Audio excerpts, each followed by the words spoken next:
Hello students, இன்றைக்கி நாம் ஒரு இம்பார்ட்டண்ட் டாபிக் பார்க்க போகிறோம். குவாண்டம் கெமிஸ்ட்ரியிலேருந்து கொஷின்ஸ் வந்துச்சுன்னா எப்படி சால்வ் பண்ணுறது. நிறைய டைப்ஸ் இருக்குது, இதுவும் one of the important type. Okay, already இதை சிஎஸ்ஐஆர் எக்ஸாமில் கேட்டிருக்காங்க இந்த கொஷின்னு. அந்த கொஷினே நம்ம ப்ரீவியஸ் இயர் கொஷினே நம்ம சால்வ் பண்ணி பார்க்கலாம். ஓகேங்களா? எல்லா எக்ஸாமில் இருந்தும் கண்டிப்பாக இதிலேருந்து ஒரு கொஷின்ஸ் வரும். TRB, even polytechnic TRB, CSIR net set எல்லா கேட்டு கூட. சரிங்களா? அதனால் இது ரொம்ப இம்பார்ட்டண்ட் டாபிக், ப்ளஸ் ஈஸியும் கூட. அதனால் இதை தெரிஞ்சு வச்சுக்கோங்க. ஓகே, கொஷின்ஸ் என்னென்னு பாருங்கள். Solve the following x comma d by dx. இதை சால்வ் பண்ணணும். சரிங்களா? அப்போ 4 ஆப்ஷன்ஸ் நமக்கு கொடுத்துருக்காங்க. A -1, B +1, C +2, D -2. இதை நம்ம சால்வ் பண்ணணும். சரிங்களா? ஓகே, இப்போ எப்படி சால்வ் பண்ணணும் அப்படின்னா, இந்த மாதிரி கொஷின்ஸ் வந்துச்சு அப்படின்னா ஃபர்ஸ்ட் நம்ம கிவன் என்ன அப்படின்றத தெரிஞ்சுக்கணும். ஓகே, அப்போ கிவன் என்ன கொடுத்துருக்காங்க? X d by dx equal to what? இதான் கண்டுபிடிக்கணும். இதுதானே கொடுத்துருக்காங்க. சரிங்க, இப்போ பாருங்கள், given x d by dx. இப்போ நம்ம சை அப்படிங்கிற ஒரு டேர்மை இங்கே இன்ட்ரடியூஸ் பண்ணியிருக்கோம். Psi means operator. ஓகேங்களா? சரி, இதை இன்ட்ரடியூஸ் பண்ணியிருக்கோம். அடுத்து இது பார்க்குறதுக்கு எப்படி இருக்குது அப்படின்னு பார்த்தீங்கன்னா, ஏ கமா பி அந்த மாதிரி ஃபார்மில் இருக்குது. அப்போனா A equal to x, B equal to d by dx அப்படின்னு எடுத்துக்கலாங்க. சரி, அப்போ ஏ கமா பி அப்படின்னு இருந்துச்சுன்னா நம்ம எப்படி எழுதிக்கலாம் அப்படின்னா, ஏபி மைனஸ் பிஏ இப்படி நம்ம எடுத்துக்கலாங்க. அப்போ இந்த ஈக்குவேஷனை நம்ம இந்த ஃபார்மில் மாற்றி எழுதலாமா? அப்போ எப்படி எழுதலாம்?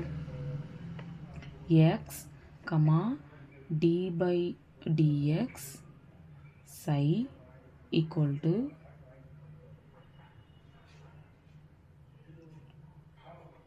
X d by dx minus d by dx into x psi இப்படி எழுதலாங்களா?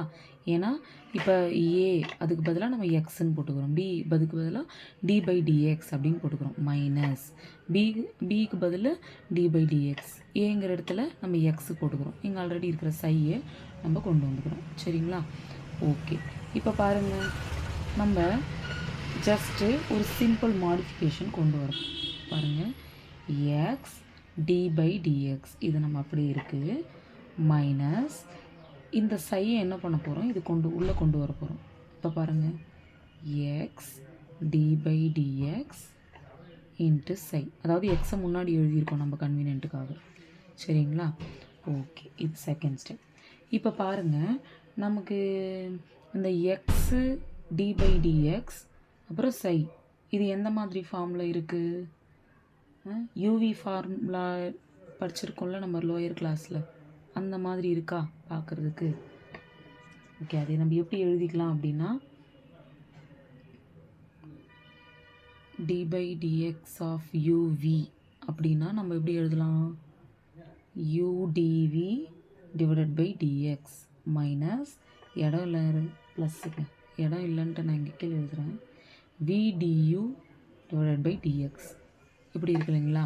அதாவது ஃபஸ்ட்டு யூவின்னு இருக்குன்னா யூவை ஃபஸ்ட்டு டிஃப்ரென்ஷியேட் பண்ணிவிட்டு யூவை அப்படியே வச்சுக்கிட்டு வியை டிஃப்ரென்ஷியேட் பண்ணணும், அப்புறம் வியை அப்படியே வச்சுக்கிட்டு யூவை டிஃப்ரென்ஷியேட் பண்ணணும். இதுதான் ஃபார்முலா. அதே மாதிரி இங்கே நம்ம டிஃப்ரென்ஷியேட் பண்ண போகிறோம். அப்போ பாருங்கள், x d by dx minus இந்த எக்ஸை அப்படியே வச்சுக்கிட்டு d psi by dx plus ஃபார்முலாவில் இருக்கிற ப்ளஸ் சையை அப்படியே வச்சுக்கிட்டு டிஎக்ஸ் டிவைடட் பை டிஎக்ஸ் இப்படிங்க ஒரு ஈக்குவேஷன் கிடைக்குங்களா? ஓகே, அப்படின்றோம் நம்ம எப்படி சேஞ்ச் பண்ணலாம்? இந்த மைனஸை உள்ளே மல்டிப்ளை பண்ணலாங்க.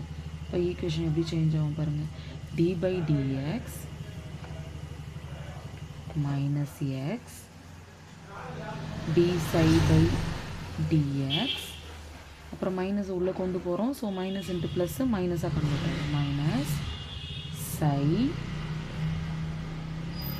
dx by dx இப்படி நமக்கு சேஞ்ச் ஆகும்.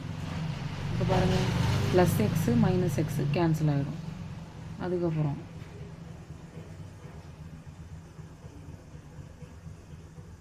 வேற என்ன,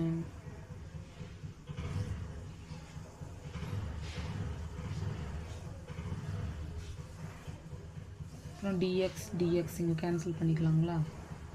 அதுக்கப்புறம் வேற என்ன,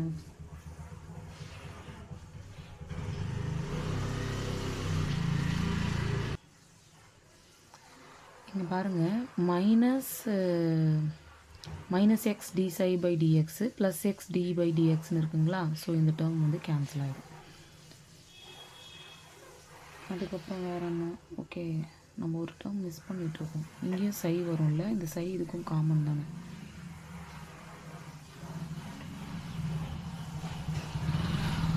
ஓகே, இது கேன்சல் ஆகிடும்.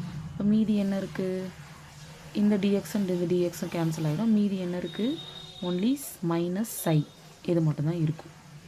ஓகேங்களா. சரி, அப்போ என்ன இருக்குது, நம்ம கிவனில் என்ன கொடுத்துருந்தாங்க, x d by dx psi equal to psi minus psi, இதான கொஷினில் கொடுத்துருந்தாங்க. இது கிவன், நமக்கு கிடைச்ச ஆன்சர் மைனஸ் சை. அப்போ இந்த சையும் மைனஸ் சையும் கேன்சல் ஆகிடுமா. இப்போ கேன்சல் ஆகிடுச்சுன்னா நமக்கு என்ன கிடைக்கும், x of d by dx equal to சையும் கேன்சல் ஆகிடுச்சு, ஸோ -1 அப்படின்னு போட்டுக்கலாங்களா. ஓகே, அப்போ நமக்கு என்ன கிடச்சிருக்கு, -1ங்கிறது தான் ஆன்சரை கிடச்சிருக்கு. ஸோ ஆப்ஷன் ஏ தான் வந்து கரெக்ட் ஆன்சர். புரிஞ்சுதுங்களா students. Okay, next same quantum மெக்கானிக்ஸ்லேயே வந்து ஒன் மோர் ப்ராப்ளம் நம்ம பார்க்கலாம். இது ரொம்ப ரொம்ப சிம்பிளுங்க. ஒரு கொஷின் கொடுத்துருவாங்க, இந்த கொஷினில் நம்ம இது சால்வ் பண்ணி பார்த்துட்டு ஹெர்மிஷியன் ஆர் ஆன்டி ஹெர்மிஷியன் அப்படின்னு நம்ம ப்ரூவ் பண்ணணும், அவ்வளோதான்.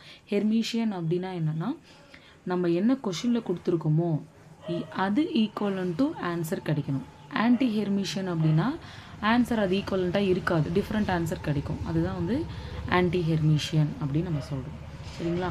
அப்போ இது பாருங்கள், ஹெர்மிஷியனா ஆன்டி ஹெர்மிஷியனா அப்படின்னு நம்ம கண்டுபிடிக்கலாம். அப்போது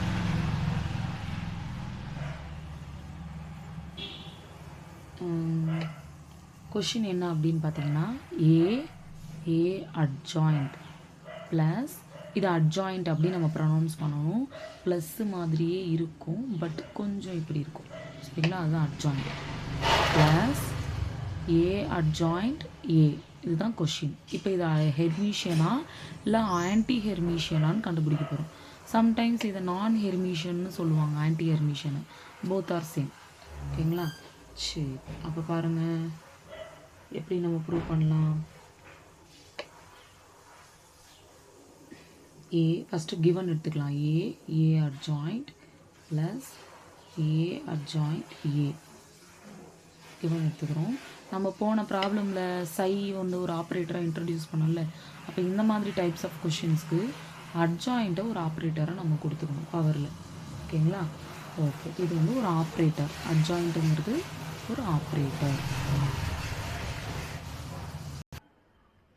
ஓகே, இப்போ என்ன பண்ணலாம், இந்த அட்ஜாயிண்ட்டை, பவரில் இருக்கிற அட்ஜாயிண்ட்டை உள்ளே கொண்டு போகலாம். அப்போ உள்ளே கொண்டு போனால் என்ன கன்வெர்ட் ஆகும், ஃபஸ்ட்டு பவரில் இருக்கிற அட்ஜாயிண்ட்டை உள்ளே கொண்டு போகிறோம். அப்போ ஏங்கிறது ஏ அட்ஜாயிண்ட் அப்படின்னு கன்வெர்ட் ஆகும். ஏ அட்ஜாயிண்ட் அப்படிங்கிறது இன்னொரு அட்ஜாயிண்ட் வந்துச்சுன்னா ஏ அட்ஜாயிண்ட் அப்படி கன்வெர்ட் ஆகும். ப்ளஸ் அதே மாதிரி இங்கேயும் ஏ அட்ஜாயிண்ட்டுங்கிறது ஏ அட்ஜாயிண்ட்டுன்னு கன்வெர்ட் ஆகும். நெக்ஸ்ட்டு ஏங்கிறது ஏ அட்ஜாயிண்ட் அப்படின்னு கிடைக்கும். ஓகேங்களா. ஓகே, இப்போ நம்ம ஒன்று தெரிஞ்சுக்கணும். ஏ அட்ஜாயிண்ட்டுன்னு இருந்துச்சுன்னா அது கேன்சல் ஆகிடும். ஓகேங்களா. அப்போ அது ஈக்குவல் டு ஏ. இப்போ ஈக்குவேஷன் எப்படி எழுதலாம், ஏ அட்ஜாயிண்ட் ஏ ப்ளஸ் இது கேன்சல் ஆகிடுமா. ஸோ ஏ அட்ஜாயிண்ட் இப்படி தானேங்க நமக்கு கிடைக்கும். இப்போ கொஷினில் என்ன கொடுத்துருக்காங்க, ஏ அட்ஜாயிண்ட். அப்போ இங்கே என்ன இருக்குது, ஏ அட்ஜாயிண்ட் ஏன்னு இருக்குது. Both are same. அப்புறம் ப்ளஸ் ஏ அட்ஜாயிண்ட் ஏன்னு இருக்குங்களா. அப்போ இது எப்படி இருக்குது, ஏ அட்ஜாயிண்ட் எப்படி இருக்குங்களா. அப்போ கொஷின் என்ன இருக்கோ அதே ஆன்சர் தான் நமக்கு கிடச்சிருக்கு. ஸோ நம்ம என்ன ப்ரூவ் பண்ணுறோம், it is Hermitian. Okay, next anti ஹெர்மிஷியனுக்கு ஒரு எக்ஸாம்பிள் பார்த்துடலாம். ஏ மைனஸ் ஏ அட்ஜாயிண்ட் இப்படி ஒரு கொஷின் இருக்குதுன்னு வச்சுக்கோங்க. இப்போ இதை நம்ம கண்டுபிடிக்கலாம். நமக்கு தெரியும் என்ன பண்ணணும், ஃபஸ்ட்டு கிவனை எடுத்து எழுதிட்டு நம்ம ஒரு ஆப்ரேட்டர் அட்ஜாயிண்ட்டை யூஸ் பண்ணணும். ஓகேங்களா, அதுதான் நான் இங்கே போட்டிருக்கேன். அதுக்கப்புறம் என்ன பண்ணணும், இந்த அட்ஜாயிண்ட்டை உள்ளே கொண்டு போகணும். அப்போ ஏங்கிறது ஏ அட்ஜாயிண்ட்டாக கன்வெர்ட் ஆகும், ஏ அட்ஜாயிண்ட்டுங்கிறது ஏ அட்ஜாயிண்ட்டாக கன்வெர்ட் ஆகும். ஓகேங்களா. நெக்ஸ்ட் ஸ்டெப்பு, ஏ அட்ஜாயிண்ட்டு எந்த ஒரு சேஞ்சஸும் இல்லை, அப்படி தான் இருக்கும். இப்போ இங்கே அட்ஜாயிண்ட் பக்கத்தில் இருக்கிறதுனால இது கேன்சல் ஆகிடுமா. ஸோ மைனஸ் ஏ அப்படின்னு நமக்கு கிடைக்கும். அப்போ பாருங்கள், கொஷினில் என்ன கேட்டிருக்காங்க, ஏ மைனஸ் ஏ அட்ஜாயிண்ட். ஆன்சரில் என்ன இருக்குது, ஏ அட்ஜாயிண்ட் மைனஸ் ஏன்னு இருக்குது. ஓகேங்களா. இப்போ ஏங்கிறது வேறு, ஏ அட்ஜாயிண்ட்டுங்கிறது வேறு. இப்போ இதிலேருந்து இதை மைனஸ் பண்ணுறதும் இதிலேருந்து இதை மைனஸ் பண்ணுறதும் வேறு தானாங்களே. ஃபார் எக்ஸாம்பிள் இப்போ ஏங்கிறது வந்து ஒரு 2ன்னு எடுத்துக்கோங்க, ஏ அட்ஜாயிண்ட்டுங்கிற வேல்யூ வந்து ஒரு 1ன்னு வச்சுக்கோங்க. இப்போ வேல்யூ என்ன இருக்குது, இதுலேருந்து இதை மைனஸ் பண்ணோம் அப்படின்னா 2 மைனஸ் 1 1. அதுவே நம்ம அப்படியே ரிவர்ஸாக ஏ அட்ஜாயிண்ட்டோட வேல்யூ இதுலேருந்து இதை மைனஸ் பண்ண போகிறோம் அப்படின்னா 1 மைனஸ் 2ன்னு இருக்குது. அப்போ இந்த ஆன்சர் என்ன கிடைக்கும், மைனஸ் 1ன்னு கிடைக்கும். அப்போ 1 மைனஸ் 1 வேறு தானே, அதே மாதிரி தாங்க இங்கே. இப்போ இந்த மாதிரி டிஃப்ரெண்ட்டாக ஆன்சர் கிடந்துச்சுன்னா அதை ஆன்டி ஹெர்மிஷியன் அப்படின்னு நம்ம சொல்லலாம், ஆர் நான் ஹெர்மிஷியன், போத் ஆர் சேம். ஓகேங்களா. இதெல்லாமே வந்து ஒரு சிஎஸ்ஐஆர் எக்ஸாமில் கேட்ட கொஷின்ஸ் தான். உங்களுக்கு புரிஞ்சிருக்கும்னு நினைக்கிறேன். ஏதாவது டவுட் இருந்துச்சுன்னா கமெண்ட் பாக்ஸில் சொல்லுங்கள், நான் உங்களுக்கு கிளாரிஃபை பண்ணுறேன். ஓகே ஸ்டூடெண்ட்ஸ், வீடியோ பிடிச்சிருந்துச்சுன்னா லைக் பண்ணுங்கள், மறக்காமல் சப்ஸ்கிரைபும் பண்ணுங்கள். அப்புறம் நான் இப்போ தான் வீடியோ போட ஸ்டார்ட் பண்ணியிருக்கேன். ஸோ வீடியோஸில் ஏதாவது கரெக்ஷன் பண்ணணும் அப்படின்னா எனக்கு சஜஸ்ட் பண்ணுங்கள், நான் கண்டிப்பாக கரெக்ஷன் பண்ணிக்கிறேன். Thank you every one.